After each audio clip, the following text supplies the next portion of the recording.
Have you ever wondered what games you should keep or you should lose?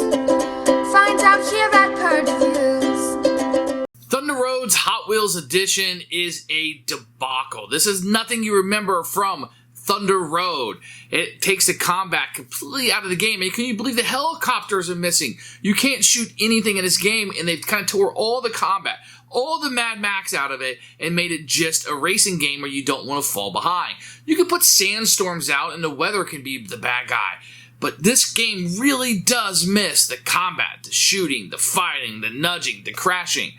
All of that has been eliminated from this game, and it's just a boring Hot Wheels racing game without the Mad Max. I mean, let's be honest. The first game was Mad Max, the board game. And they strip up all of that out of this game to put this vanilla Hot Wheels thing on top of it, and none of it makes sense.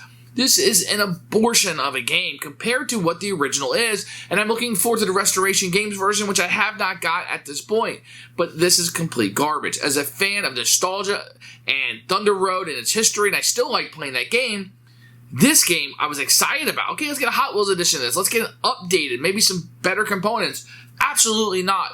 This is an obtrusion on our nostalgia. This is an abortion of our history of this game. This game is awful. Steer clear. Either get the original version or wait for the Thunder Road from Restoration Games, and let's see how that one pans out, because this is absolutely not the version you want to get unless you just don't like combat in your games, because this will be Thunder Road without the combat. It's a mess for me. Absolute purge.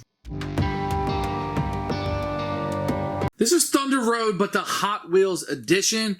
They claim it's the ultimate racing challenge game. Now, there's 4 Hot Wheels. You're going to get into it. I've taken them out of the little bubble. But a very striking box. It's got one of those old long box styles, harking back to a different day. And then you're mostly going to get air inside. We get a rule book, which we'll look at in a few minutes. And this is going to be like the big selling point. You're going to get 4 little Hot Wheels. These are the cheaper kind. But they do have like 4 like really neat little Hot Wheels in here.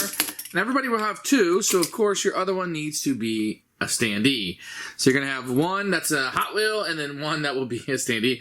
Why didn't they just give you 4 other Hot Wheels? I don't know. Here's the sandstorm she'll be putting out. They're only one-sided. I guess that's to decrease cost. You're going to get some dice and standees. The dice are okay. They're kind of generic, and these standees are fine, whatever. And you're going to get the board. There's been problems with it warping. That's just a product of this game. You can see it has a Hot Wheel track coming down. It's pretty cool. And you're going to get to 3 that you're going to get with most of them, as you can see. That's how the original Thunder Road came. That's what you're going to get here. The components are okay. A little bit of warping. I should note that the cars do not fit on the spaces. That the spaces are a little too small for the Hot Wheels. So you actually leach into another space. I don't know why they had a production issue on that. And then these bases are circular, and they fit okay inside it, but I don't know why they weren't square. It's kind of weird. But there you go. Components are okay. So you get a single rule sheet like this. The other side is going to be a different language. It does have some color and a picture of the components and a couple of examples over here. You can read through this very quickly. Probably need 3 to 5 minutes, and you should be able to open this up, read it right there in front of the kids while they're getting the components out, and be ready to play. Very, very simple gameplay here. There are some rule changes from the original Thunder Road. There's going to be no combat in this one. You're only going to take somebody off if they're on the end of the board. There's no helicopters. Instead of 3 cars, you're going to have 2. And once again, this is more of a racing game without the combat whatsoever. So that's going to be a little bit of changes from the original. Otherwise, the rules are very simple and easy to understand. I don't have a ton of space to put out here, but there's going to be 3 of these boards. I'm going to set one aside just to kind of show you the setup and how this is going to work. So the game is set up where you have your characters 1 and 2, then 3 and 4 will be on the spaces, 5 and 6 will be on their spaces, and 6 and 7. I assume the white car goes with the black one because it's the only color it doesn't match. On your turn, you're going to roll the 2 6-sided dice, and you can move each of your cars 1 spot. So I could use like the 3 here, 1, 2, 3.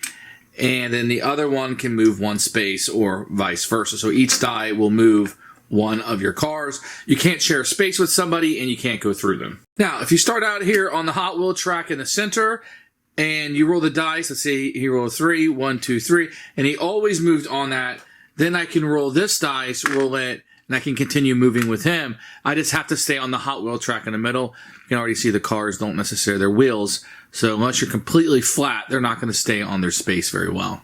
Once per turn, you can put a sandstorm out, and it will block the other people. So this is always going to take up 3 spaces. So, for example, if this guy moved, you cannot go through the sandstorm. He would have to go around it. It's a great way to kind of block people on the board. If you want to take one off the table when it's your turn, you can roll this die. If you roll a red, nothing happens. But if you roll a green, you can take the sandstorm off you're trying to take off and 1 additional sandstorm off of the board. The way to win the game is very easy.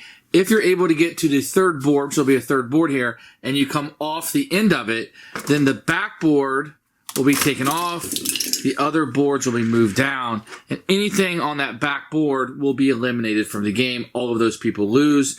If both of your cars are eliminated, you're out of the game, and you want to be the last car standing. So that's kind of how that's going to work.